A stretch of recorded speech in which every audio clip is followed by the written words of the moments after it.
Good evening, everyone. This is Scott Winkowski. I'm the chairman of the Planning Commission. I'm going to call to order the Tuesday, May 9th, 2023 special meeting. We're going to begin with roll call, please. Mayor Safarian.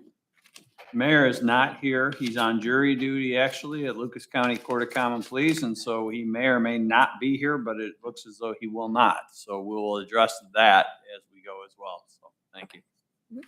Mr. Olive. Here. Mr. Vrieslar. Here. Mr. Orovitz. Here. Chairman Winkowski. Here. I'm going to hold off on the approval of the meeting minutes until the next meeting, which we have a regular scheduled meeting on Tuesday, so we'll do that. I'm going to call to order the first thing I want to address, two things. One of the things, I'm an avid Facebook reader, so I have seen hundreds of comments, thumbs ups, hearts, you name it, but mostly the comments is what I read. It has been fairly positive. One of the questions that was asked, and I know Beth, you responded to it. It was about why we do this at 5 o'clock. I've been on this committee now for 12 years, including BZA, and BZA does 5 o'clock as well. Two reasons why. One, we did not get, when we did it at 7 o'clock, and there was a time period that we did it at 7 o'clock, we did not get any more community input at 7 o'clock than we got at 5 o'clock. We found that if the issue is that important to somebody, everybody gets here who wants to be here. Two, people like Cassie, who is our clerk, and all of the employees from the city of Oregon, if they have a 7 o'clock meeting, they leave and come back. And if we have someone who is required to be here and they are hourly employee, they get at least time and a half, if not double, and maybe even triple time. We're all salary. You guys are all salaried, but I'm specifically the person who's here recording the minutes and doing all that. We found that by moving it to 7 o'clock, they would go home after a full day. They'd come back at 7 and we were paying triple time at that point in time, and we weren't getting any different turnout. So we made it what we thought was an educated decision. We all have left work either early or plan on it. It's once a month. And so we're all here. And I don't think we miss more than one meeting per year among the five of us. And so those are the two reasons why. It's not to not have people show up, but It's more for the convenience. It's the people who are going to be most impacted are people who live around whatever it is zoning change you want to make. But you made it very plain that it's about her convenience and their convenience, and you didn't even offer to say, hey, let's meet at 6. You know, that would have been like, you could have met in the middle or something. I mean, there's room for it doesn't answer the second problem though. It still creates an expense issue. Well, most of these folks don't have the luxury of being early. They can't say, you know, if I appreciate that you guys take off early and don't lose pay unless your salary to be here. But it's like going into a restaurant and the temperature set for the servers and not the people who are dining. And that's where we're at. We're damned if we do or damned if we don't. We're trying to do the best we can. And, you know, that's what we found is that typically these meetings are not that big of an issue. There's certainly no reason why people can't either post things on Facebook, because I can tell you, I read them, or directly email me, directly email Joe, directly email or Joel, directly email Jim at zoning, and your issues will be read in and we will see them. And we are also all 5 of us are community members. The 4 of us specifically are private community members. And so we're here to serve you. And so I think this board has been fairly consistent. We've all been on this board now for about 10 years. And so we pretty much know the feelings of, and we're a pretty good cross section of the city. So if you see one of us at the soccer fields, Greg is at the baseball fields all summer long. I'm usually somewhere all summer long. And so everybody can pick our ear. And if you have a councilman, grab the councilman and give them your opinion. So that's kind of where we're at. I'm going, and Can I just make a request that when you speak into the microphone? Okay, I'm sorry. The second thing is, as you see, we are a board of 5 and we have 4 here tonight. And I leave this for the applicant. We will let you know if you're required to get 3 votes. And what that matters is we will vote. And if you get 3 votes as approval for the application, it will go to city council in 30 to 90 days. 30 to 45 days. And when council hears it, our vote matters because it determines how many votes you need at council. If we vote in favor of the applicant and the application, then you will need a simple majority on council, 4 out of 7.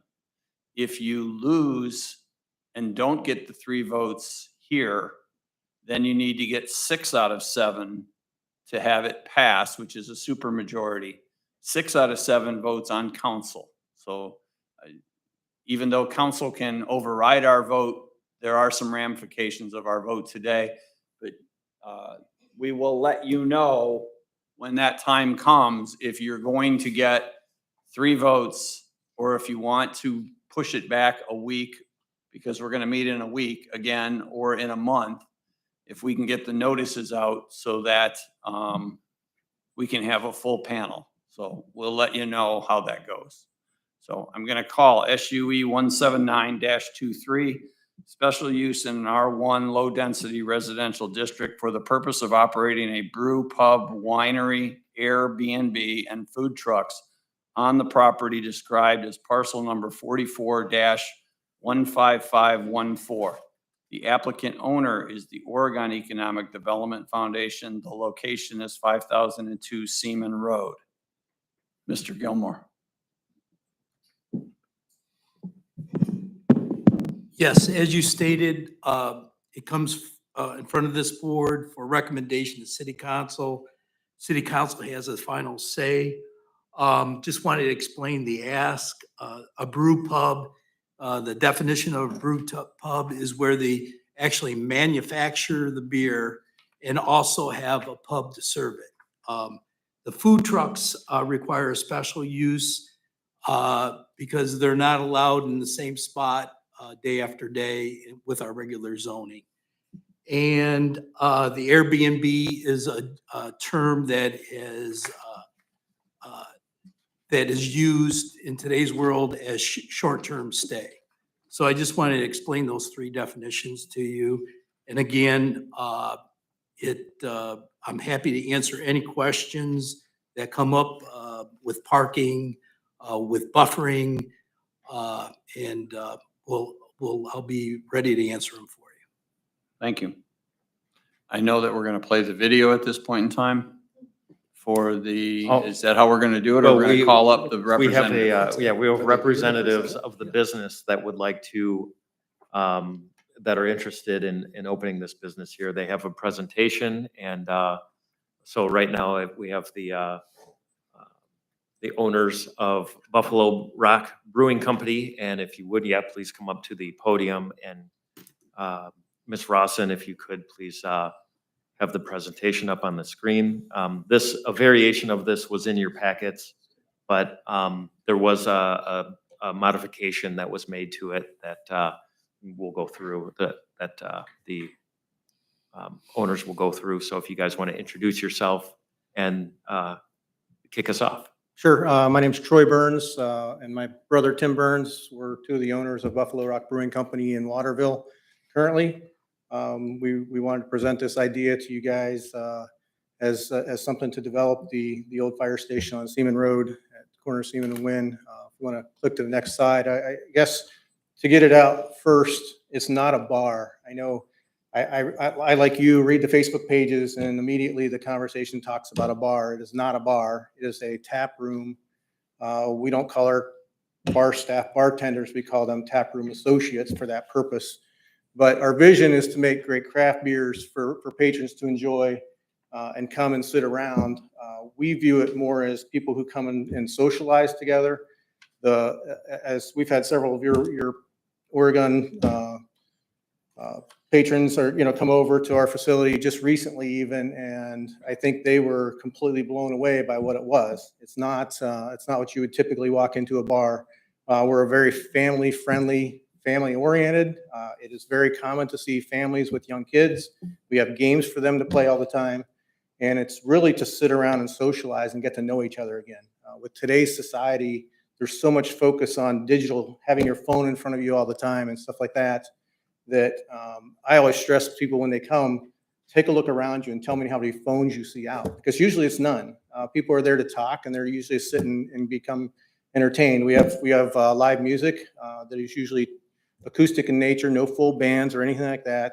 We do that daily, or we may have live trivia or music trivia or music bingo, stuff like that we typically do to entertain. But we're not a sports bar. We don't have a bunch of TVs hanging around so people sit there and cheer on the games or anything like that. We have a TV, and I would be willing to bet it's off 95% of the time during the year. So we want people to take time to get to know each other, and that's what we do. We train our staff that your goal is to get to know the customer as you're working. I don't care what they want. Your goal is to get to know them, to become their friends and become part of their community. And with them. And that's what we strive to do, is become part of the community. We donate a large portion of our profits back to the community on a regular basis, just because we feel that that's what it's about. They're the ones that support us. We should give back. So we maintain reasonable hours. We open at 4 o'clock daily. On Saturday, we typically will open at noon. But other than that, it's 4 o'clock daily. We shut down during the week at 10 p.m., Friday and Saturday, typically at 11 p.m. So if I want to click the next slide, if you guys have questions or something like that. So this is kind of just some key features we have on the building. What we'd initially do is take out the garage doors that are currently there and put glass garage doors. We love the open air environment. So while we're open, typically as long as it's warm enough, the garage doors are open for people to enjoy the outside air as well. So we would have picnic tables out in front and then decorative fencing to guard that. This is kind of an initial, I'll call it our phase 1 parking layout, which is kind of trying not to disturb any of the current environment. We added landscaping for sound protection, and also just the parking the best we could lay it out and what the current existing structure is with the adding sidewalks and the such. So the current grassy area, we envision putting picnic tables in that area so people can sit outside and enjoy the weather when it's warm outside, and then parking along the outside edges in those areas. So this would be I'll call phase 2 parking. This is kind of what we work with the city on to develop. If we added more parking out into the front, this would eliminate that small grassy area out in front. So it would eliminate some of the picnic table seating in the grass. But other than that, it's pretty similar. And then we would remove the back building only on the property. So. And then inside the building, there'd be a large bar area with seating around that, and then restaurant style seating. The back area, which is currently like a reception hall inside the building, we would leave that for that purpose, allow people to have private events in there, or have, if we ever had to do a reception or something like that, if somebody wanted to rent the place out. So we also, where the office structure is in the building right now, we considered that, keeping that for private meeting rooms. And then the rest of it would be open otherwise, during normal hours. So I know up above, there's currently quarters for the firemen who used to stay there. We talked about making that into we do on Saturday mornings and stuff. We might have dancing classes, or we may have yoga classes and stuff. We talked about taking the upstairs and doing like a yoga hall or something like that, or potentially down the road an Airbnb, just because there were restrooms and sleeping quarters up there is the only reason we were really looking at that idea. We wanted to just leave it open. One of the thoughts behind the Airbnb was that we could bring people in and have a brewing experience. You could stay here, and then the next day you could go down and brew with our brewer and learn how to brew. It's a pretty popular thing in other locations, Cleveland, Columbus, up in Grand Rapids. All of those locations have those similar type of things where you can go there and stay on the premises and then get to experience the whole process the next day. So,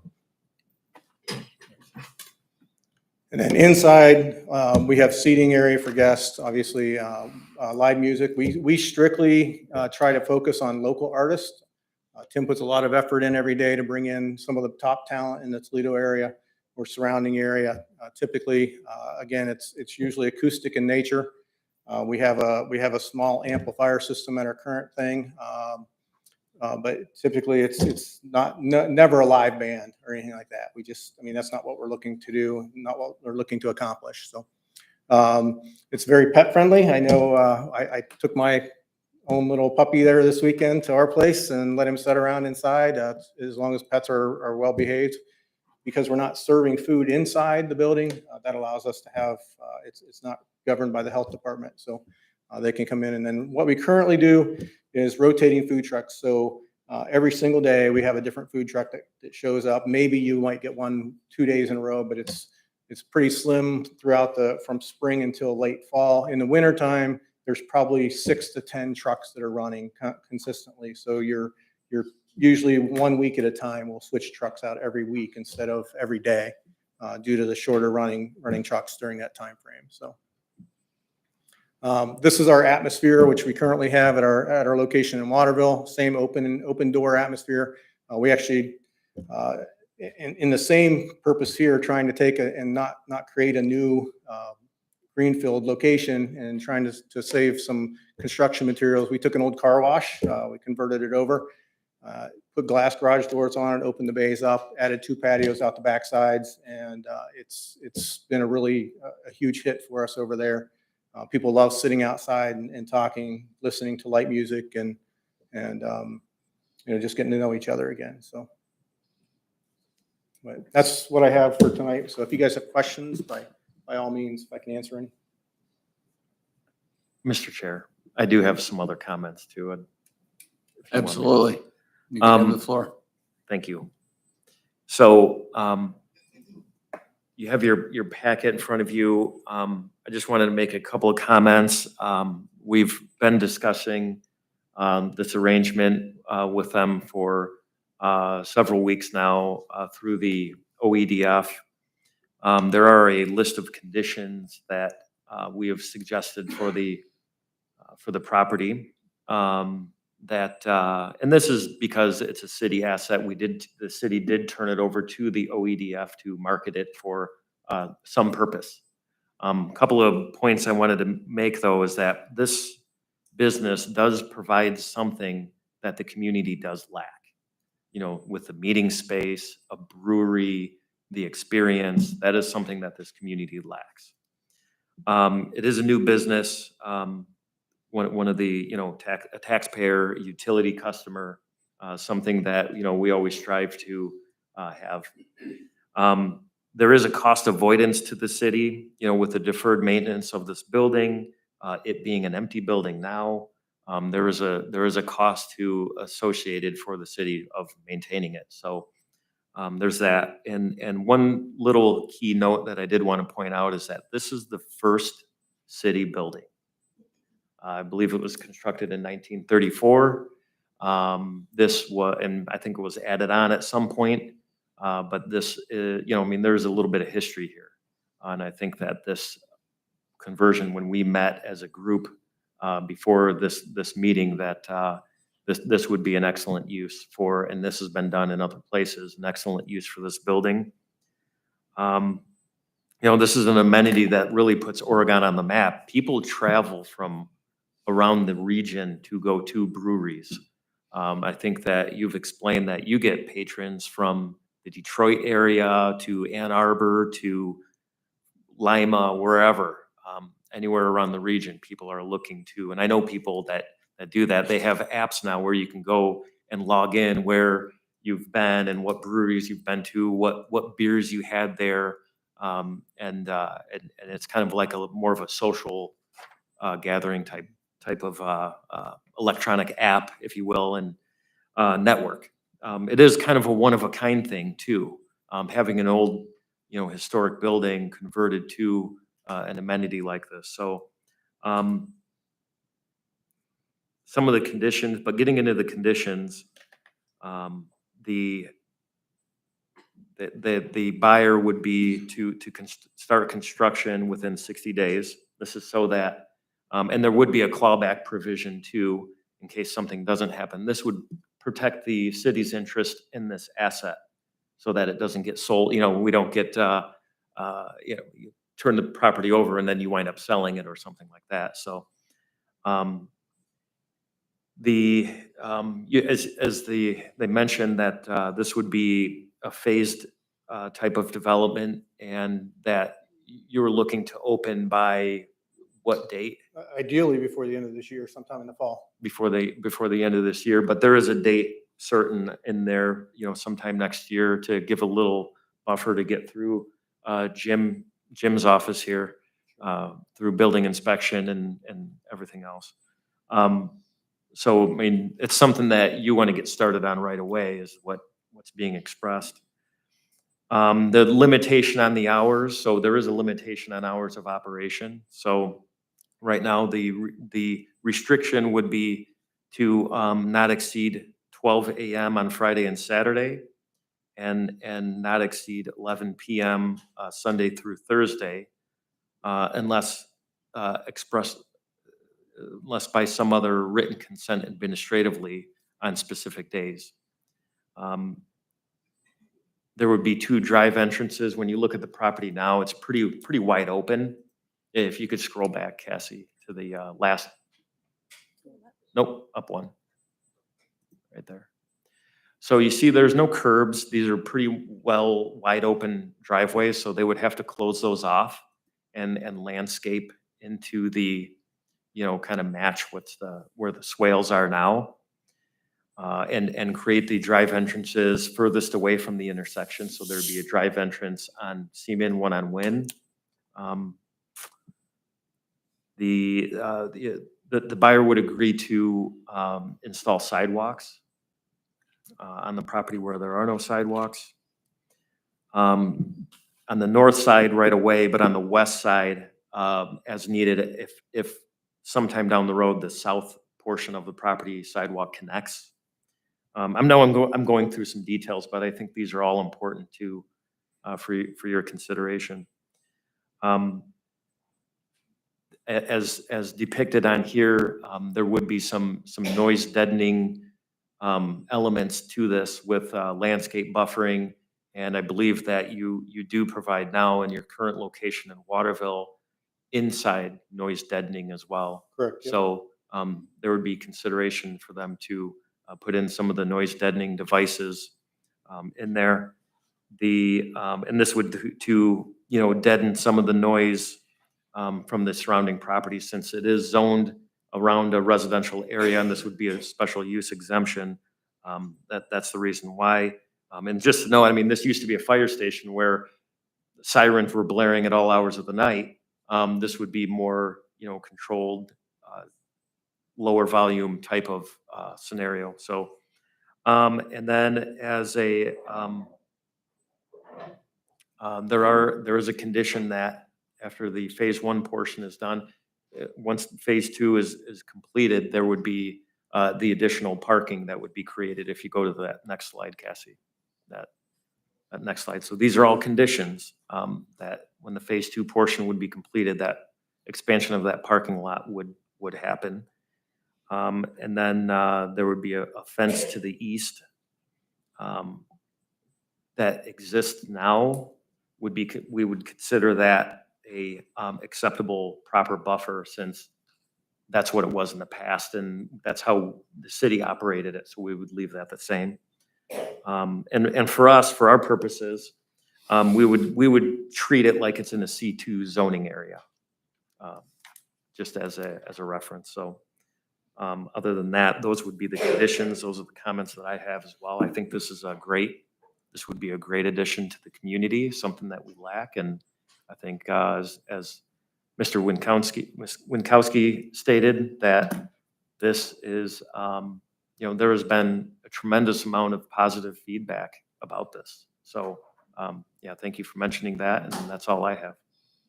Unless, Jim, did I miss anything? I think you covered it all. Okay, thank you. I have a couple questions. One is liquor license. Obviously, you're required to have some sort of liquor permit. It's not a liquor license, it's an A1C permit. It's the manufacturing of beer. We have zero intention of bringing heavy alcohol in by any means at all. We're a brewing company, so. Is that something that has been approved as of this point, or is it No. something you're still No, working on? it's because it's an extension of our current license, it would just be that extension is what we would apply for. Okay.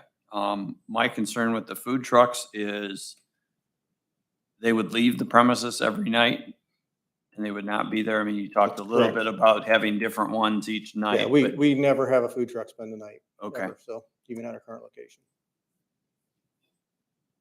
those are really my questions. Thanks. Mr. Chairman. Mr. Horvitz. I have a fair amount of questions, so bear with me. First of all, the officials that I have talked to at the city of Waterville, say you guys are great as far as management and you work with them very well. So they heard nothing but compliments about the two of you. Thank you. Getting back to the food trucks, could we have the slide of the parking area, please? Where do you think you might be putting them? Typically, we were thinking right in front of the high bay door, which would be the last one, just to the right of where the picnic tables are ending right there. Okay. And are they gonna be producing their own power with their generators, or are you gonna be So supplying? we've done both. If they want to use our power, we supply them. Most of them come in with I'll say the quiet generators nowadays. But I have no problem supplying them power. We do it occasionally with trucks that come in now. Yeah, we have had food trucks in our community before too, on a regular basis at one of our parks here. And you're saying they come in with the quiet generators. My experience has been that they come in with whatever generator they can Well, true, get. yeah. Okay, quiet was not the word that came to mind when I Okay. was standing next to them. Also, if you are trying to promote outdoor Mhm. relaxation and enjoyment of a beverage, I wouldn't think you'd want all those fumes right next to your table. Mhm. On top of the noise. Yeah. So, I would. Yeah, we currently are, I would encourage you to offer them an alternate source, right. of quiet, Mhm. humulus. So one of the questions I had, which you answered, was that you do not have a live band, but you do have local artists that you're amplifying. Correct. The speakers, are they facing in all directions, or in this case here, would they be, which way do you have your speakers facing in Waterville? Right now, ours are on this inside of the building, the back wall, and face towards the front, or nothing faces out to the Okay. windows. They face directly back into the building. Okay. In talking to some of the officials from the city of Waterville, there have been some complaints. Mhm. About how many complaints per year do you see Um, for the noise? I'm talking about the noise. Sure, yeah, I can tell you, we have one particular person who complains pretty much nonstop. He was the person that moved in after we were already up and running. The biggest complaint was due to, we have an outdoor glycol chiller system that kicks on and off, just like an air conditioning system. When that kicks on and off, you hear it, just like you hear your air conditioning at home. He complained about, I would say probably, I don't know, for 3-4 months straight on it. And so we approached the city of Waterville at that point in time and asked if we could fence it in. It's outside of their normal zoning to allow us to do that. So we actually completely enclosed the structure. That's been our biggest complaint. Beyond that, we do get an occasional, like if the noise is too loud or something like that. So we typically at 9:30, we shut the back garage door down, because the houses are literally in our Right. backyard where we're at I'm right now familiar with currently. the site. And so we now close the back door at 9:30, so that it doesn't project anything out that direction, so. Okay, so you're closing the overhead doors at 9:30, and then what Mm-hmm. time are you closing the facility down? 10 or 11, Okay. so. Our live music during the week stops at 9 o'clock on weekends and 10 o'clock on Friday and Saturday. Okay, could you repeat that, please? Yeah, our current live music stops at 9 o'clock during the week, and then 10 o'clock on Friday and Saturday. Okay, so the amplified acoustic music would be stopping at 9 during the week and 10 on the weekends. Correct. I do believe that's probably one of the bigger concerns that these people have. Sure. And that's the major concern that I have. Mhm. Like I said, I had heard good things about your company, about your management. But then the police have been out there for more than a few occasions. There are things you can control and there's things you cannot control. You cannot control how loud the motorcycles are, or how loud the people are. Right. But you can control your own amplification. Correct. Yeah, that was the reason for shutting the doors now at 9 o'clock. They asked us to do that, no problem whatsoever. So That's something that they had asked you to do? the police had asked us to do, yeah. And so we have started doing that since they've asked. Okay, so you would have no problem with that in this, Not at all. in our city either then? Nope. Now, are you closing all the overhead doors or just the ones Well, facing the residential For area? us, there's nothing across the street from us Yeah. on the other side, so it, And obviously you've Yeah. seen this facility, we have a brand new subdivision right Correct. across the street. right. And like I said, that is the focus of my concern is. So one is the option we noise. do have here that we don't have in our current location is we have the back, I don't know if you can go back a couple slides. Or maybe it's down the other way, sorry. The interior. So the reception area, we also have the option to put music in the reception area, which doesn't have any doors. People can still hear the music from there. So those are options as well, so. Okay. Okay, we went over the food truck. My wish would be that you would, supply them an alternate source of power.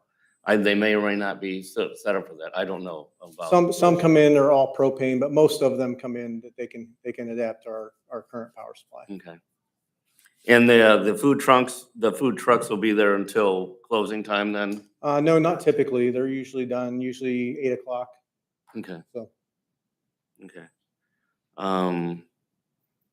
The noise deadening devices you do for inside the building, you do like the spray foam or panels? and We have things like panels that? hanging down and on the walls inside Okay. the building.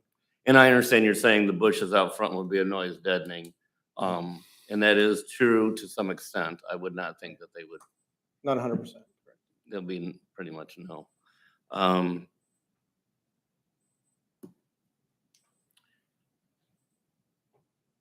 That's the extent of my questions at this time. Oh, no, go back over your hours. We have here not to exceed 11, but you say 10 from Sunday to Thursday, Correct.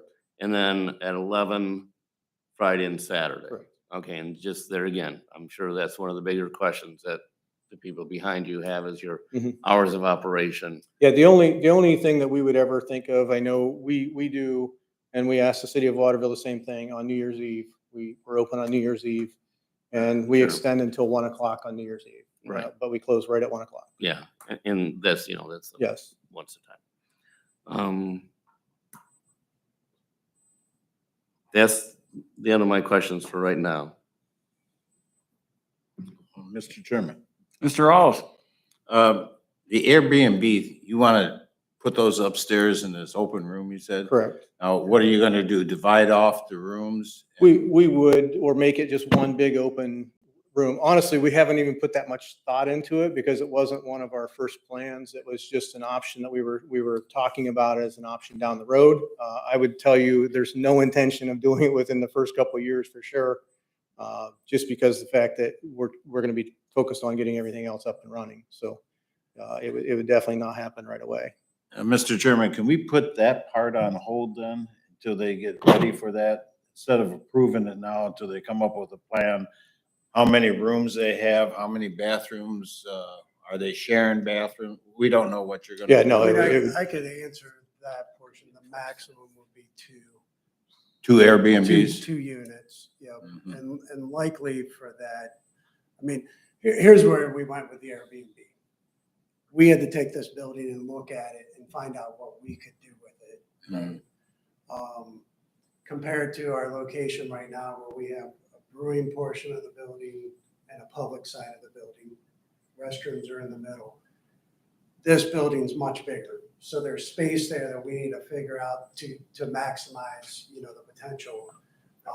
And a little bit not to get painted into a corner, right? Because if it's only a brewery for us, that's the only use for that building, right? 10 years, 20 years, 30 years down the road, if you're not a brewery, you're not buying that building, right? It gives no wiggle room at all.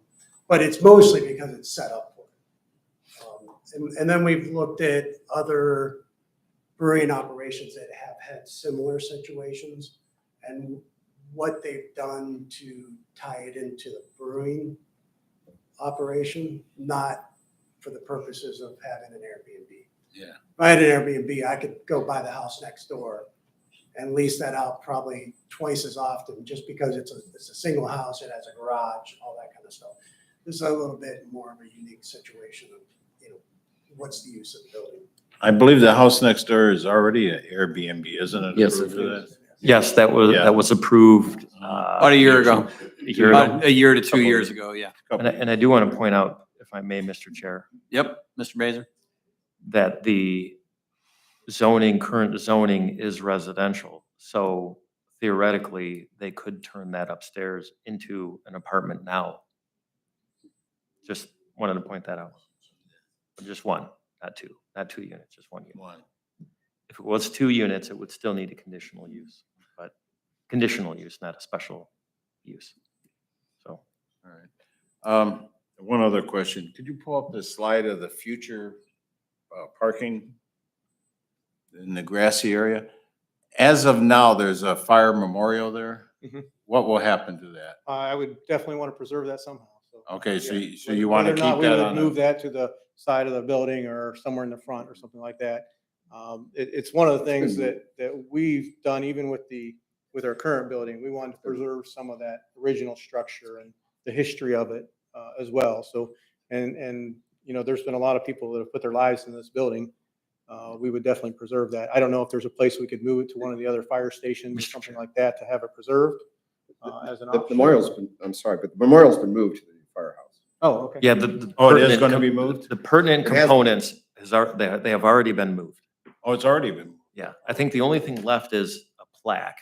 Which That's is on the side of the building. That's on the side of the That was building taken that you out. wanted to preserve and incorporate into the.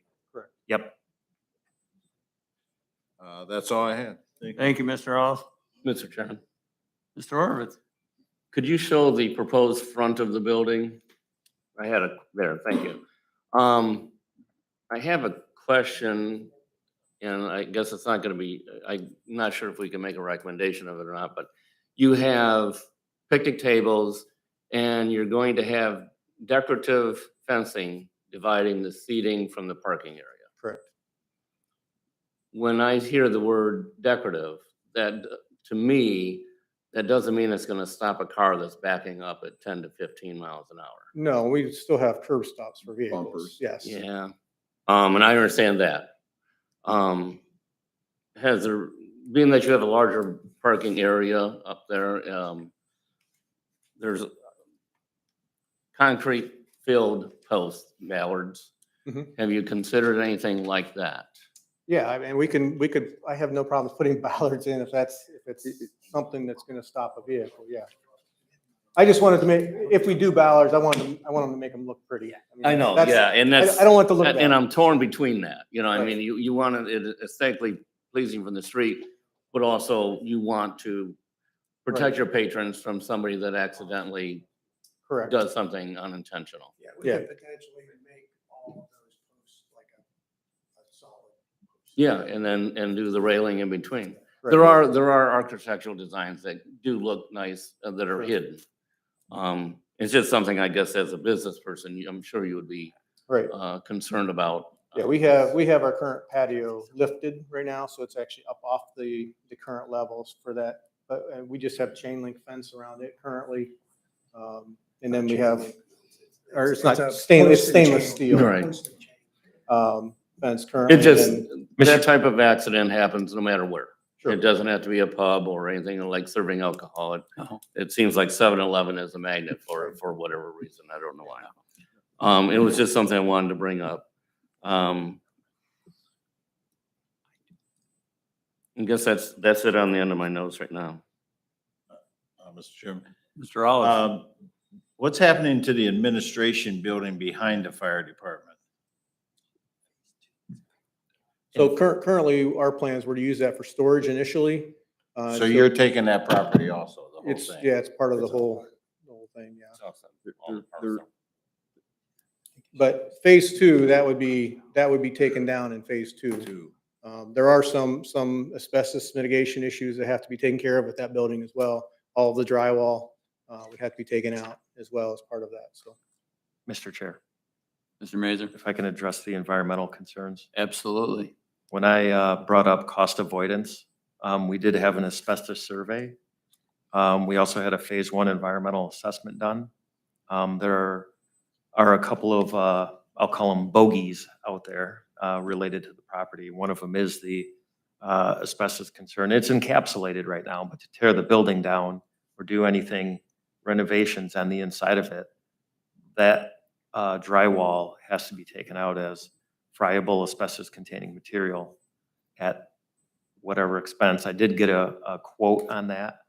And there's also there was an underground storage tank on the property at one time. We do have record of it being removed, but did not receive final closure of that underground storage tank from the Bureau of Underground Storage Tank Regulations, which is a department of the State Fire Marshal's Office. So, that's something, a liability that this business would be taking on. So just full disclosure, we did the environmental assessment work and they would be taking on that themselves as part of the agreement. So I want to point that out. Mr. Chairman, clarification course. if we could. The old city administration building can be used as it is now, as long as the walls are not, as long as they're left intact. That's correct. Correct, As long as the asbestos is not disturbed and become airborne. correct. Okay. And just for clarification too, it's not the entire drywall, it's actually the joint compound. It's joint compounds, but all of the drywall has to come out as asbestos containing material. Thank you. Mr. Mazer, I have one question. There's a reference on the conditions down at the bottom. It says the city will treat this development as if it were in a C2 zoning area. Can you explain what that means for those of us that haven't picked up the code in quite a while? Yeah, Where we go from where we're at to what that means? yeah, let me defer to the expert. Okay. Sure. Mr. Gilman. So we have a site plan, but it's not a detailed site plan. So when we review it administratively, we're going to apply the C2 use group to it. This will dictate the 20-foot buffer that's up against the residential. It'll have 6-foot buffers for the parking lot, with the exception of the fence, because we already clarified the existing fence will satisfy the buffer requirement, just because of the room that the existing building will allow. So it doesn't allow us to put a full buffer in there. So that we'll apply all the parking regulations as if it were a C2. We need a guideline, and we thought the best guideline would be the C2. It's more stringent. And if I may, Mr. Chair, to comment a little yes. further on that. The reason for the special use and not the zoning change is to keep it as this. That's, the brew pub, brewery, all of these items, rather than rezone it as a C2 so that at a later date, if this business were to sell, they wouldn't be able to put a Dollar General or a Walgreens or something else in its. Or a true pub or a true bar, Right. or That's correct. an It's- entertainment center. if It's a seat. It's project Correct. specific. Okay. Yes, project specific. So Okay. it allows us to have more guardrails in place Okay, rather than zoning. change. that makes sense then. Thank you, gentlemen. Thank you, appreciate it.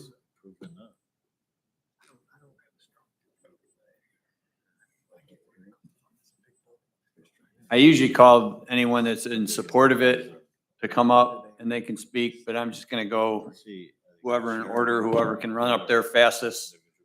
speak. We'll figure out whether you're for it or against it, but we'll allow everyone to speak. So is there anyone that wishes to speak? You may come up now. You didn't sign it.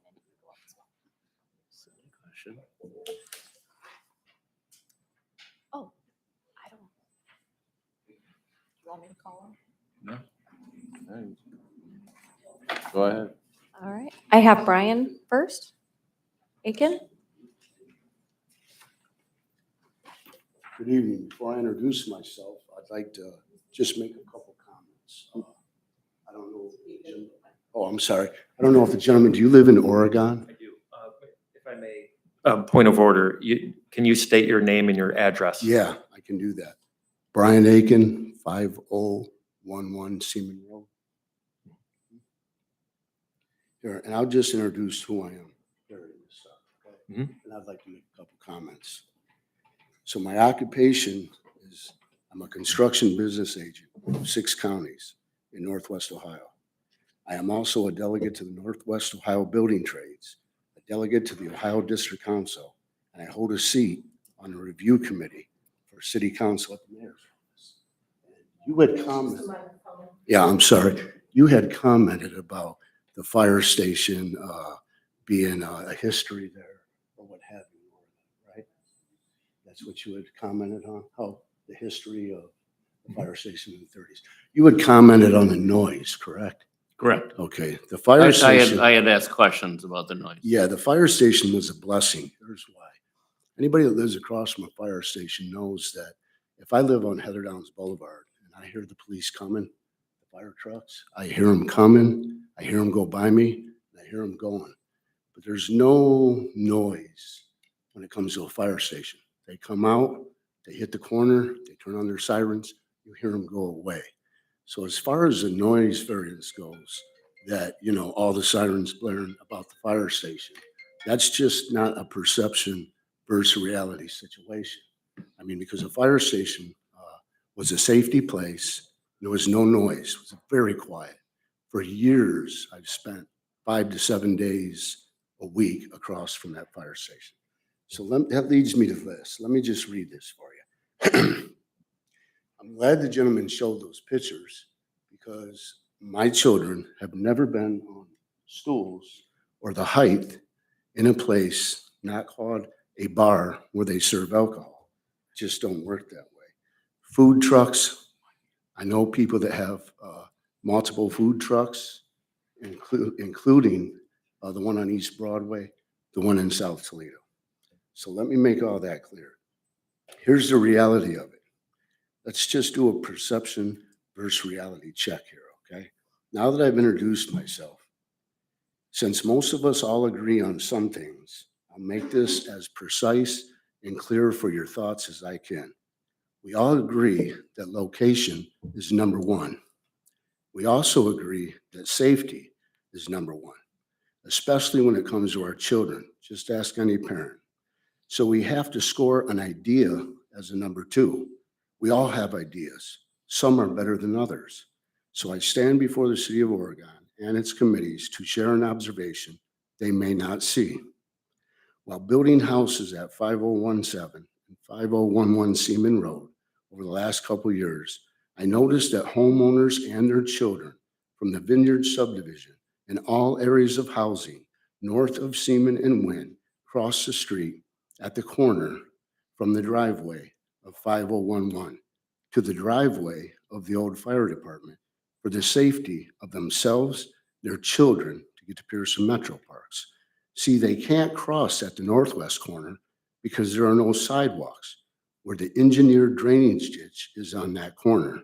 I am hopeful that the city of Oregon will follow the footprints of Perrysburg and not Waterville and put the safety of the citizens and the children before a cold beer and a sandwich.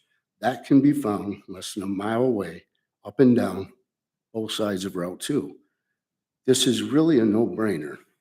It don't belong in a residential family park setting. Furthermore, I want you to know this. I have spent 3 years on a development plan, and I had just received my infrastructure bids back to develop in what would be a 3-phase, 22-acre that sites 52 lots involving $1.4 million in infrastructure costs, $17 to $20 million in homes over 6 years, starting at the end of this year. That would be at the Old Bay Meadows subdivision. Don Collins owns that property. It's $350,000. But I refuse to move forward on a project if we can't trust our planning, zoning, or economic development committees to not sell out our citizen or children's safety for a cold beer or a sandwich. So I'm here speaking before you, so it will hopefully be recorded in the minutes of this public meeting that the committee has a huge decision to make. I am curious to see what the city of Oregon is willing to lose when it comes to their citizens, their children's safety, and business. We won't build if we can't trust that they won't put a pub in the middle of a development or a residential neighborhood. Some will even move out. So a pub in Oregon, it may be a good idea, but not in this residential park location. So I'd like to remind you that an idea is a number 2, but location and safety of our children are number 1s. So if you approve this request and a child or a citizen gets hurt on this corner in the future, don't say that you weren't warned by the public at this hearing that you should put housing, families, and safety first. Thank you. Thank you. Thank you. I figured that.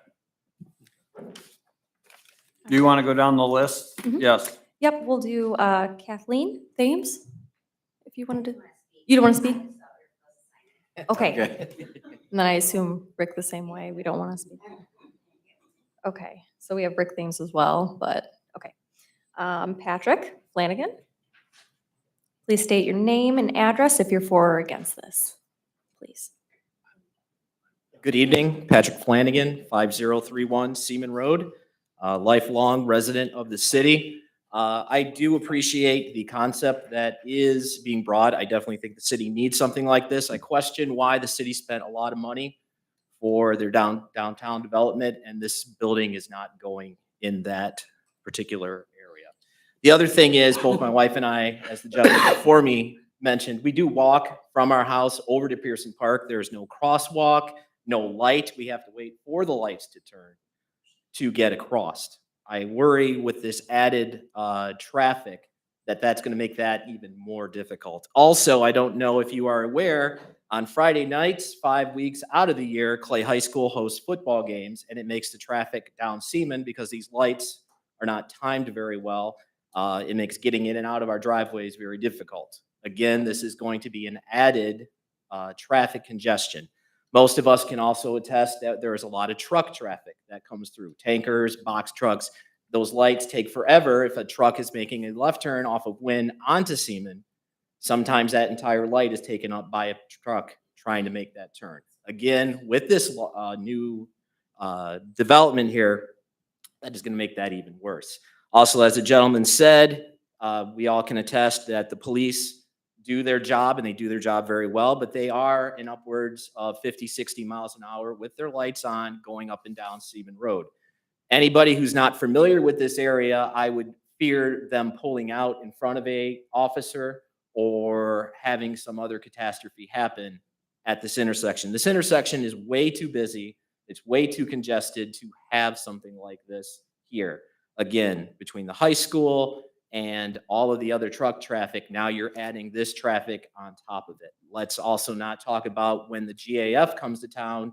Are we going to be having trucks going up and down or cars going up and down Seaman? Where are they going to park? I know from living at my current place for the last 7 years, when the firemen had their fireman's barbecue, people were parking in my yard. They were parking around the corner, walking up to the firehouse. Again, I know this is a little bit different, but I don't want to have to be calling the police because there's no parking spaces. Why is this not in the downtown area that you're developing? Why is this food truck situation not there? I know it was like when the church hosted the Chick-fil-A a couple years ago, it was packed. I can't imagine how many cars and traffic, foot traffic is going to be at this corner. No crosswalks, no lights.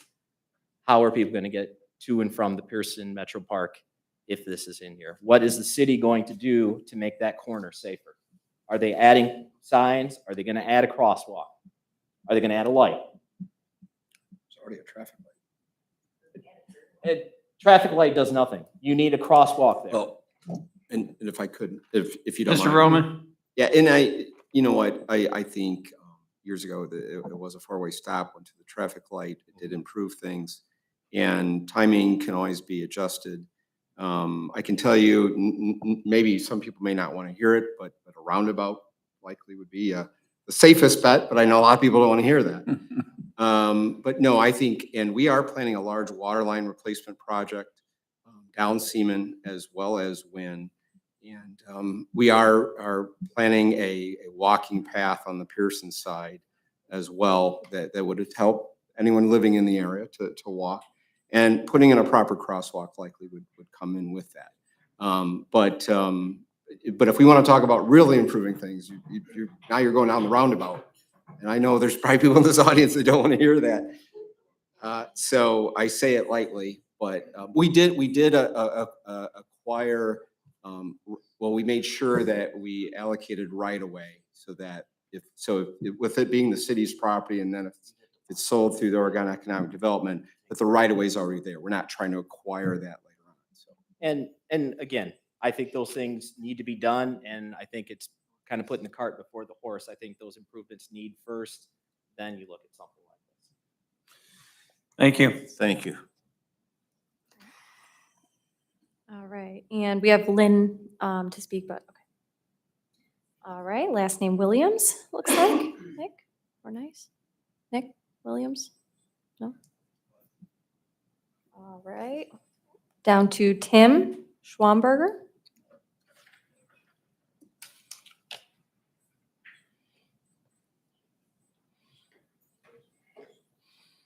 Good evening. My name's Tim Schwamberger. I live on 550 North Wind. I am for this establishment. I have been to his establishment several times in Waterville. It is very well maintained, very fun. I've never seen anybody there drink till they could. It's a tasting spot. I think Oregon needs something like that as far as traffic, and I respect the children's safety and stuff, but you can't even go to a restaurant without having all those issues. There's traffic everywhere. There's kids everywhere. If that was the point, they'd be closing down Oregon Inn. They'd be closing down Lucky's. Anything that had anything to do with alcohol or food where there's kids or in residential areas. I believe this is a good for the community, tax reasons. We just built a house on Wynn Road now they passed the zoning, put construction across the street from us, said they were hurting for taxes because of BP. I think as far as the police go, the police get called at your home. They get called at the restaurants. They get called at gas stations. It's not the police's responsibility for grown-ups to know what's right and wrong. And I truly think this is something that Oregon needs. Thank you. Thank you. Thank you. All right, next on our list, Gloria Main. No? Okay. Nancy? No. All right, Ruth Price? Thank you. My name is Ruth Price, and I live at 5255 Seaman, just before you get to the municipal building. This is a very interesting situation because when we first heard of the new fire station being built, it was more or less, I don't say advertised, but the comments were that they were going to make that fire station into a historical fire museum, which is, it would be wonderful because a lot of men dedicated their lives to being volunteers and giving of themselves. I've lived in this block since 1974. People talk about the fire siren, the trucks. It was really good to live there and hear that fire alarm go off. You knew they were helping someone. And I really felt bad after they quit blowing it, but we got new people from city and they didn't like it. But the people that were here for a long, long time, they didn't mind those things. Okay. The liquor license or whatever you're calling it, if that property were sold, could it then become a business with a liquor license?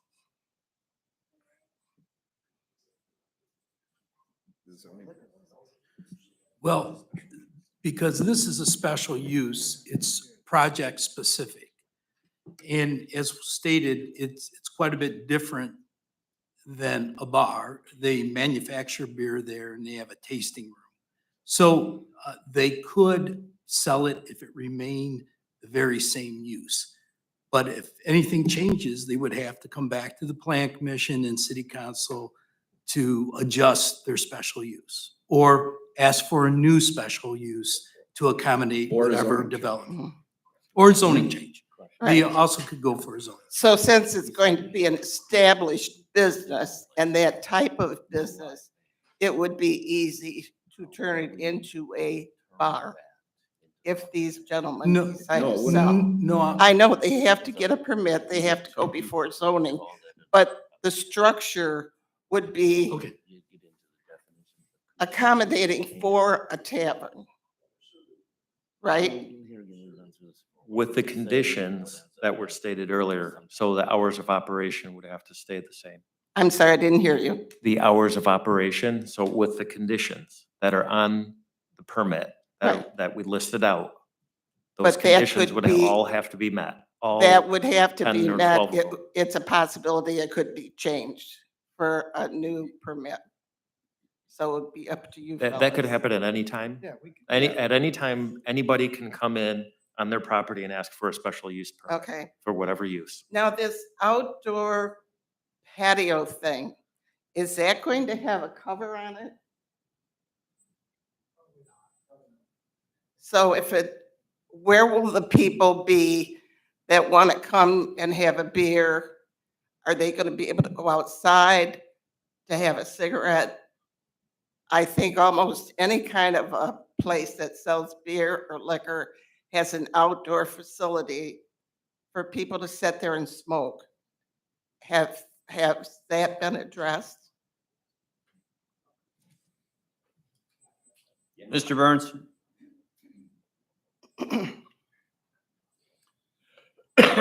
So to address the smoking, because that is a concern, and it's a concern for our patrons as well. We're a non-smoking facility indoors or within our patio area. People can go out to their cars. We can't prevent that. But within the facility, within the fenced-in area, that would be the patio. That would be a non-smoking area. Okay, thank you. These food trucks, could you put up the other thing that shows the outline where the parking? Yes. Okay, where again are these food trucks going to be parked on Seaman? It's really hard to tell from this. Give a laser. It might be in one of the drawers, but I thought what they had said is on the Seaman Road side in front of the big, Where those Big parking door. things are, yeah. there at the top, where the green line is. Yeah, actually the front view might be Can you go back to the front view? So right there. typically, when a food truck, to address food trucks, typically, like we were looking either in front of the large bay, right next to the patio, or the first, where the white car you see right now in the picture, right there next to it, because that's where the entry is. And people are going out to the food truck. And it's only one food truck per day. It's not multiple. So you're not going to be going to like a big amusement park type thing where there's 5 food trucks sitting there. We have one per day. That's it, That's one it. per day. One per day. That- No yeah. matter what day, holiday, Doesn't one matter. per day. One per day. That's- Okay. That's just the way, because honestly, if we have 2 or 3, they're not gonna make enough money to Mhm. support themselves. And we want to support small business. And the only way to do that is just bring in one per day. Because they may see, 80 or 90 meals in a night. And that's, to have two food trucks, you're destroying their businesses. Okay. So, For him to have more than one food truck there, would that have to be rezoned, or can he just decide to have more trucks? No, I think we can make that a condition of this special use where there would be only one food truck there at a time. I don't think that would be a condition that the owners, developers would object to. Okay. I'm concerned about, it was suggested that maybe some food trucks would use generators and some would be able to use facilities that are provided. I know if I lived next door, I wouldn't want to listen to a generator. We've been a camper for years and years, and it's annoying when somebody's running a generator. That's one thing I think that maybe you should consider.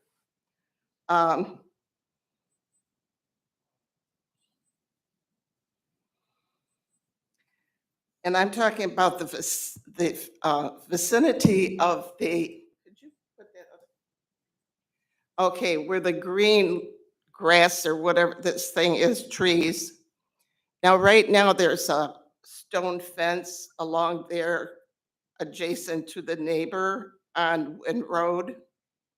You know what I'm talking about? Is that going to stay the same, or is that going to be extended so that car lights are not shining on this house when cars pull in and out? So my understanding is that the stone wall will remain, and that will add our buffering that's required by the code to buffer that residential lot from the parking lot. Okay, so if I'm in my car and I pull up to that stone wall, which I'm sure they're going to extend it on part of that grass, because there's not parking there now. Well, I can say this, and if I could, Mr. Chairman, I know that with the neighbor that is there now, the stone wall was failing, and we replaced that wall. And working with the neighbor next door, Derek Jagel, we had it higher, and he wanted it lower because he wanted to see the sunset. And I think it still blocks headlights, okay? But he did not want the higher height, I do know that. Okay. Well, I know, but a lot of what we did replaced that on the south side, I see. Yeah, I'm I was talking thinking of at the Derek- I was house talking about Derek Jagel's on side. Wynn Road. Yeah, they would have to meet. I know the Mr. buffering- Jagel doesn't care what you do. Well, but I tell you, the buffering requirement is there for headlights.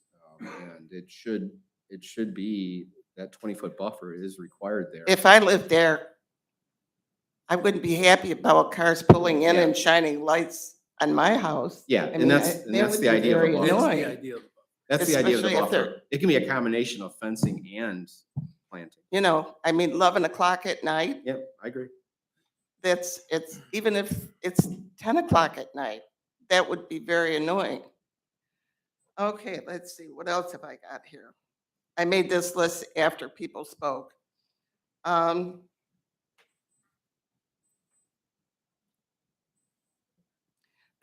talking about the reception room that they're going to have available.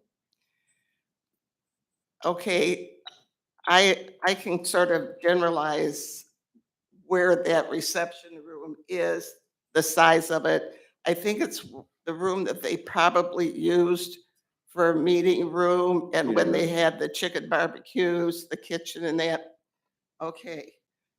If I go there and rent that room and I'm having a small wedding reception, where are they going to park all these cars? Because the facility will be open. So if I'm having this reception, am I allowed to bring liquor in? I think Mr. Burns is about to address your concern. I'm sorry? there. I think he's about to address your concern there. So if I can address that. So if we did anything with the reception hall, it would be an off hours to our operations. We're going to end up with 50 parking spots. That's the max number of people we're going to have, that whether we're open or closed and the reception hall is being used, that's the max parking that we have to work with. So we know we're off-houring things. When we do things like we talked about, like we do paint and pints, that's off hours. So we're typically closed on Mondays. And then that's something we do that's small group type stuff that's more community oriented, or yoga. So Saturday mornings we do yoga prior to opening. So again, it offsets those hours so the parking isn't overlapping. So in other words, if I have my wedding reception there, I have to have it after 9 or 10 o'clock at night? No, I mean, we would still have our closed hours. Typically, we would use as something probably likely like a Sunday afternoon for like graduation parties or something like that. Nothing that would go late into the evenings. Are you going to be open on Sunday? Not our plan right now, but we do some private events that are like that currently. Okay. I think that leaves a lot open there, a lot that they can change. Sure. You know, after they're in, Address the part. they can change these rules, correct? No. If he said he's not going to have a wedding reception on a Sunday, and you're going to let him have that, I mean, when is that going to be written into the agreement? Okay. Okay, we're talking about the safety issues. Like I said, I've lived here on Seaman Road since 1974. Now, especially since they have put this other addition in across the road, there's a lot of young families, a lot of children on bikes. They ride down to the rec center. They ride down and get on the bike trail. There's kids walking from school after the football game. It's unbelievable how many people are using the road for walking, for biking. People with small children pushing strollers down the road. You just, more than I ever anticipated, but since these young families have moved in and our neighborhood is changing. I mean, it's us older people, I'm not going to say older, us more mature people are dying off, and so young families are moving in. And so I think that's something to really consider, the safety issue for these children, for adults. We have a lot of people that walk down here, get on the path at Pearson Park. So maybe you need to think about that issue. Okay, the bed and breakfast. That's had a special use permit since 2017. And it has not been a good thing. It has been a terrible thing. It's a real detriment to our community. I was here last night and spoke about it, and I've done some checking since then today, and I have a lot more questions for the city. Another thing I was thinking of, you know, they want to use this facility. I was trying to think of some place that would be a better choice. And I came up with Bayshore Supper Club. It's right on the lake. It's been empty. You know, there's Oregon's buying things, they're approaching people. That would really be a good sell because of the fact that they're right on the lake. They could put a dock in there. I mean, huge parking area. So that would be something to consider. And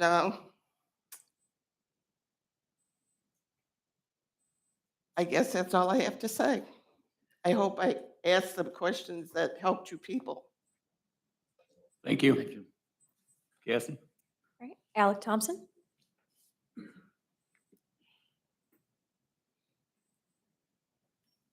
Alec Thompson, 5808 Seaman Road, Oregon, Ohio. In full disclosure, I am the Oregon Economic Development Director. So first, I'm going to take off my economic development hat though, because I was the kid who grew up at 5808 Seaman, which better known as the corner of Seaman and Stadium. I'm sure if any of you who lived on Seaman probably saw me and my family out every single day. We have no sidewalks, no crosswalks, and we have a business across the street that I grew up with. That business was never a harm or a dirty mark that my family saw it as, I guess, as to where we lived. We actually grew up, I was able to earn some money, cutting grass, plowing snow, helping out the local businesses that were there, and it was a great time and an amenity to have for me and my family. To put on my economic development hat, the Burns family and their other partner have been delighted to work with. Right group of people, and very professional, have been very accommodating as to everything the city that we have worked with them about come forward. We're never going to have a better opportunity to work with somebody like this. So I know and I understand the frustrations of the business going in across your street, but to be fair, I don't think any of you showed up when that business went across from my parents' house. So Freight Freight House. House Freight Coffee. House Coffee. So I understand that it's you don't know, you don't know, right? These people are in good hands. We've talked to a lot of people at Waterville. They love them out there. They're a great community partner. And they're going to be a great asset to the Oregon community. That's all. Thank you. Thank you, Mr. Thompson. You may. He's talking about the coffee shop down at the corner of Stadium and Seaman. I was born on Corduroy Road in 1942. There was Mary's Confectionery there, as long as I can remember. It has always been a business location. Forever. It's changed. It was torn down. It was rebuilt. But that has always been a business location, so it's nothing new. Thank you. All right, Chairman, if I may, there is no one else signed in to speak. However, if we do have anyone else. I'll ask. Thank you. Does anyone else wish to speak? Well, that's a lot of quiet people. I just want them to have cider wherever they land. And I hope they come to Oregon, but I don't pity you guys. Well, let me address a couple things and then at some point in time, we'll vote and maybe this will stir up some questions. When it's presented to us, the city administration and Mr. Thompson through the Oregon Economic Development has gone through all of those circles and someone has approached them and they've looked for a location. And so by the time it gets to us, we're not here to question, why aren't you at Sonny Berry's place? Or why aren't you down the street? Or why aren't you in the downtown development? We're dealing with this issue right here, right now. And our views, when we take a vote, may be in favor of this and may be against this for this variety of reasons. We have all those things to do. We worry about safety. We worry about location. We wonder whether or not it's going to be a good thing. Statistically, if we were that worried about safety, we would shut down the high school and not allow any of those 16, 17, and 18-year-olds to drive down Seaman Road because they're the biggest likelihood of an accident of anyone in this community. Absolutely. Why do you think insurance rates are so high for 16, 17, and 18-year-olds? Because they cause the most accidents. They cause the most speed. Come to Oregon court and see who's in there on speeding tickets and on violations. It's not you and me who are in our 50s and 60s and 70s. It's the 16 through 32-year-olds that are in there. And so if we're that worried about safety, and I don't think your market is the 16 to 32-year-olds, your market is us. And so again, and I think someone reiterated that and said, if we can't act like adults, then we shouldn't have any businesses in our community, but we want businesses in our community. And so that's kind of where we're at with, you know, sometimes we get things we want a block away from us, sometimes we don't. But we all live in this community. I have the drive-in in my backyard. Does it make noise? Absolutely. The bummer is the trees have grown in the 25 years I've lived in my subdivision. I can't see the screen anymore. So I used to be able to pull up to the, you know, down the street and play with my radio and I could watch the movie from, now all the trees have grown up and it's been 25 years. I can't see the screens anymore. So, well, my eyesight too, but okay, to some people it is. But the one thing that we always see, and I reiterate it every month in this, is, are you here only because it's in your backyard, or are you here because it's for the good of Oregon? Everyone seems to show up for those things which are in their backyard, or across the street, or down the street. And rightfully so, so would I, if I was against something that was in a block from my house. But 5 of us are here, or 4 of us today, and the mayor's usually here, are here every month. And we're trying to do what's best for the city. A question, like, when will we find out? And then a statement said about the kids. I live at 5017 Stevens, in the new house. And you cannot get out of your driveway when it's 3:30 because Schools. they're going to the light. I don't know if the light needs to be adjusted. It's up here. It's not. Well, it's the schools, it's the schools. When you make the comment, when will you find out? What were you talking about? When the approval, or you said yes to start building in 60 Well, days. we are gonna vote And then it goes. in the next 20 minutes. And then it goes So- to city council, just so you know. So we're gonna vote, the 4 of us, within the next 15, 20 minutes, maybe sooner than that. And then within 30 to 45 days, it's required to be to council. Council must vote on it. If we vote to approve and it gets 3 votes, then council's required to approve it with a majority of council. That's 4 out of 7. If we vote and they don't get the 3 votes, and it's 2 to 2, and they don't get the 3, then in order for council to approve it, they must pass it with 6 out of 7 votes. So That applies even if they change the condition. If they change the. if they condition, change anything on it. It and- still needs 6 out. And we have a list of conditions that we've been presented with that is going to be incorporated in our approval. And Mr. Mazur is the one that read through that. He didn't specifically read all of them word for word, but when he read through that list of things, and I'm going to read that in before we do that. And one additional one will be that there will be 1 food truck at a time. Will also be another condition that I'm assuming we're going to put on that. And I'm also going to put the caveat, unless approved by the administration ahead of time, and there's a 5-day period. So if they put a written notice in that says, hey, look, we anticipate that the Boom Fest is going to create a lot of action. We'd like to have 2 just for that day. The administration can approve that.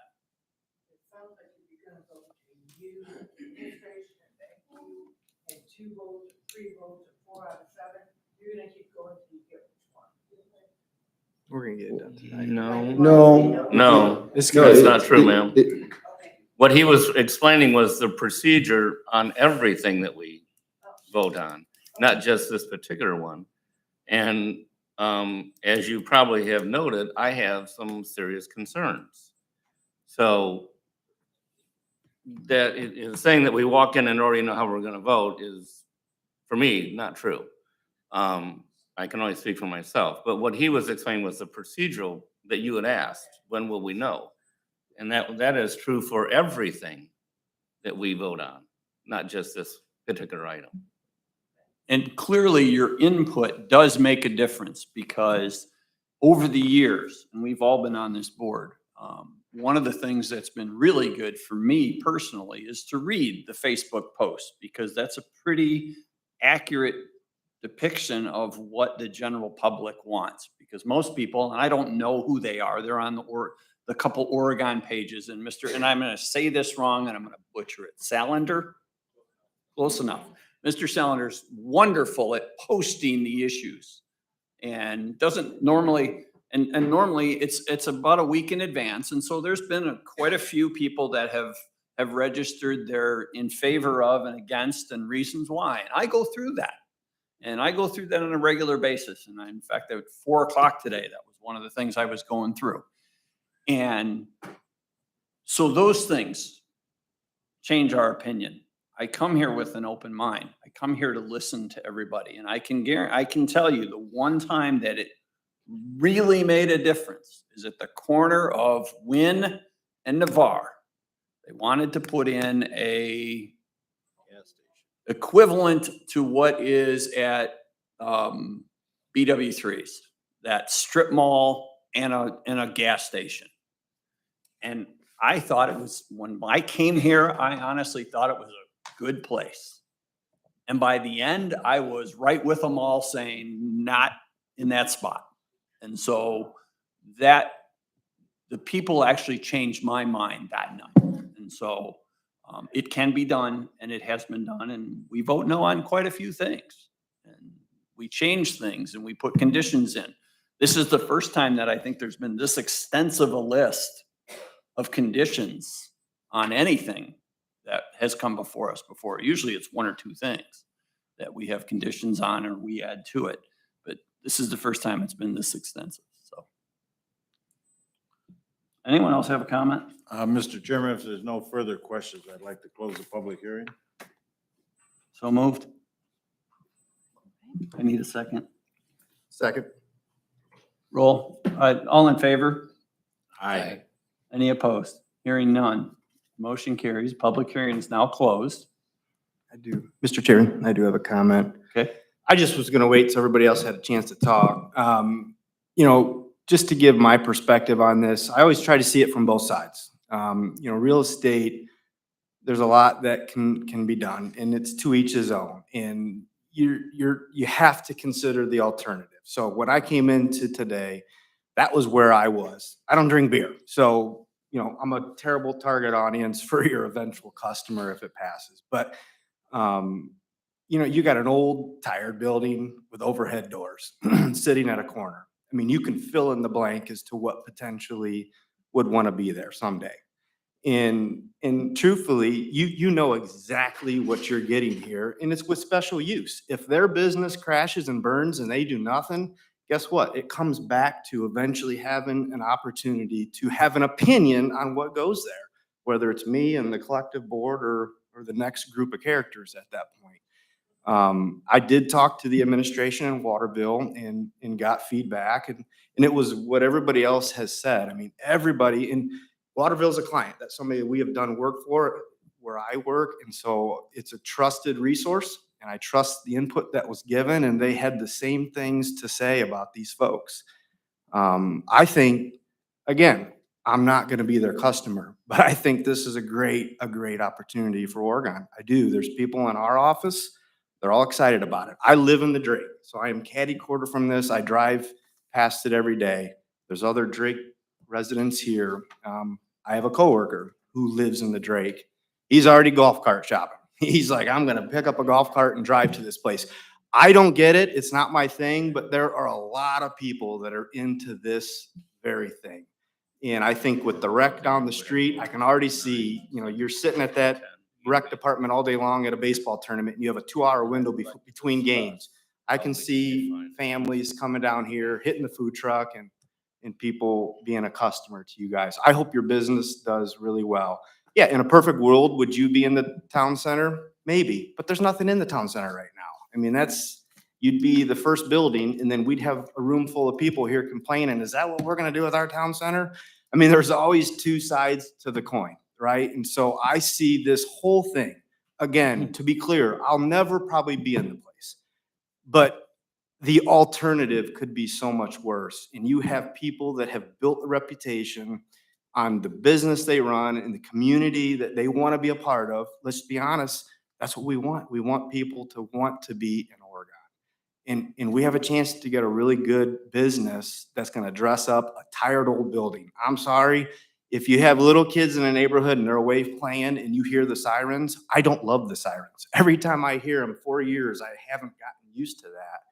I'm ready to hear something different. And if a little music in the distance is what I hear, perfect. I hear the band at Clay's football stadium every Friday night. So I'm happy you guys are coming. Welcome. I'm voting for it. I think it's a great opportunity. So. Mr. Chairman, Mr. Orvis. Todd and Tim, Right. the owners had stated that in Waterville, they close the overhead doors at 9 p.m. on Sunday to Thursday and 10 p.m. Friday and Saturday, correct? We're not open on Sunday. Okay, so the door, okay, thank you for the clarification. Okay, so the doors would, any day that you're open, the overhead doors close at 9:30. We close the back overhead door at 9:30 to prevent anything. In this case here, it would be the doors facing Seaman. And then is that a condition that you can live with? Okay. Also, what I would like to discuss, and I'm not sure how to go about this. Can I ask one question? On those days, can we condition that if we had live music? Because if it's a nice evening, like our music's Fair. done, and people still sit out there and enjoy talking to each other because they really do that. Well, and that is my concern. That's my personal concern. I'm not speaking for the board. I'm speaking for one person. My personal concern is that noise does travel when it's quiet out, and that is a quiet neighborhood. And, this is where I was getting with the question of the noise earlier. Yes, we have the same ordinance of Waterville, 60 decibels. And I'm not exactly sure the clarification of where we take that measurement at. Is it at the perimeter of the building, or is that across the street? We always measure at the property line. At the property line. Okay.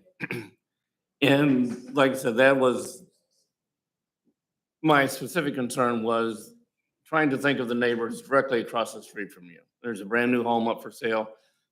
They may buy that home and not know what's going on. The neighbor next to them is here. So can we revisit the idea of the overhead doors coming down when you have your acoustic music? What hours are you willing to do that? 9:30, just like we do in our current building, would be fine with me. Okay, I just wanted clarification of this. So any night that you are in operation, including nights you have acoustic music. Our music ends at 10 o'clock regardless. I mean, 9 o'clock during the week, so it's already over 9 o'clock during the week, 10 o'clock on Saturday, or Friday, and Saturday.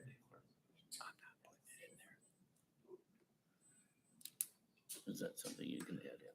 Okay, yeah. I'm not going to, but. So one of the.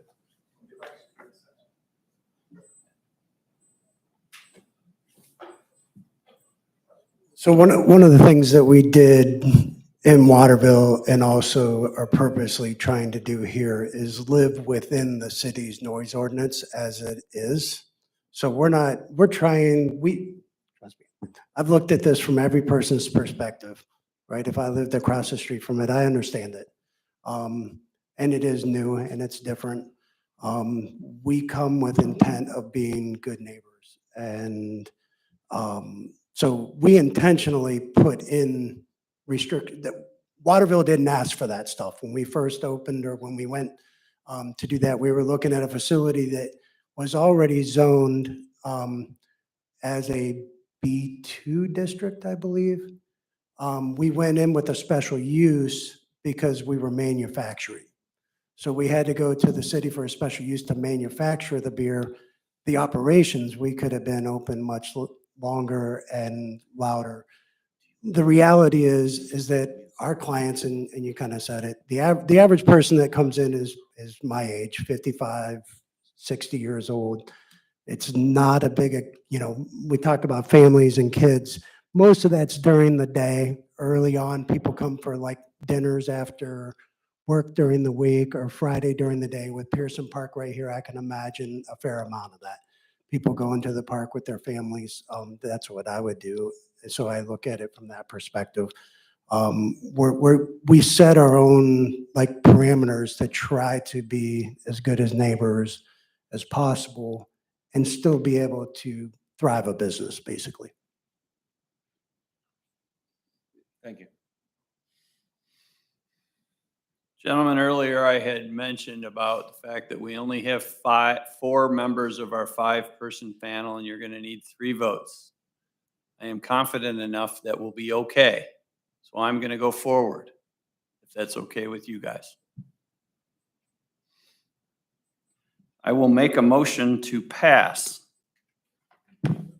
SUE 179-23 with the conditions which I'm going to attach and give to the clerk as Exhibit A, but I'm going to read those into the record. The buyer shall start reconstruction of the project within 60 days of closing. The buyer will represent and warrants that phase 1 of the business development will be substantially completed and open by July 1, 2024. Buyer agrees that the hours of operation shall not exceed 11 p.m. Sunday through Thursday and shall not exceed 12 a.m. on Friday and Saturday, unless otherwise reviewed and approved by the city, that being the city administrator, as described in Section 3B of this agreement. Request shall be made within 5 working days of the date of the requested extended hours. Buyer agrees to narrow the drive entrances of the facility to a minimum of 20 feet in width and no greater than 30 feet in width, and keeps such entrances so that they are as far away from the intersection as reasonable. Buyer agrees to install a sidewalk on the north side of the property within 1 year of closing. Buyer agrees to install a sidewalk on the west side of the property within 1 year of closing, when a sidewalk from the south of the property is extended and connected to existing sidewalk to the south. Buyer agrees to implement the development of noise deadening devices, instruments, techniques, or other means of deadening noise as a part of the redevelopment of the property so as to limit any disturbances to the neighboring properties. As a part of the phase development, buyer will develop the north side of the building or bay area as phase 1. When the remaining portion of the building is developed, the additional parking plan will be implemented. Buyer agrees to maintain the fence on the east side of the property, which will be acceptable as a proper buffer.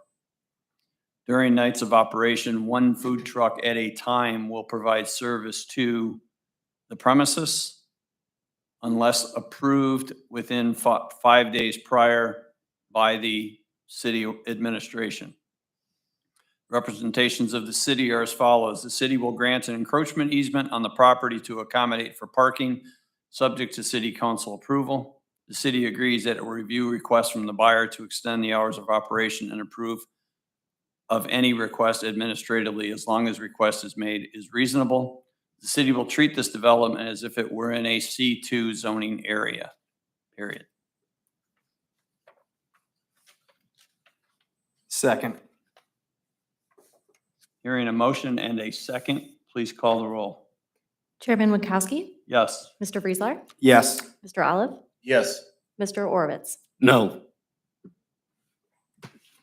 Thank you all for attending.